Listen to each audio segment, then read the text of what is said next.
来是这个越南一直拢保持着零死亡的记录，而且嘛连续几啊个月拢无出现着本土病例。但是顶礼拜因的观光胜地岘港开始爆发着疫情，而且佫拖出去，因的首都河内甲第一大城胡志明市拢传出着确诊的病例。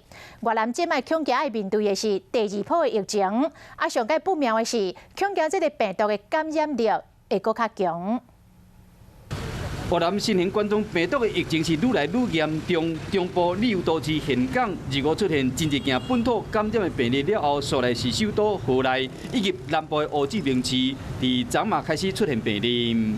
tôi xin nói lại, đều có nguy cơ cao, đều phải nâng cao tinh thần cảnh giác. Bí thư, chủ tịch phải ra tay, hệ thống chính trị phải vào cuộc.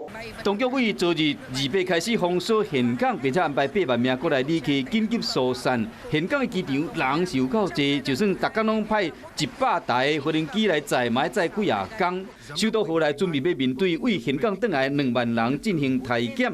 越南在连续几啊个月零确诊破功了后，恐惊要面对第2波疫情的爆发。越南的科学家认为讲，这摆检验出来的病毒株比3月同时更较有感染力。全国各旅游地点拢要提高警觉。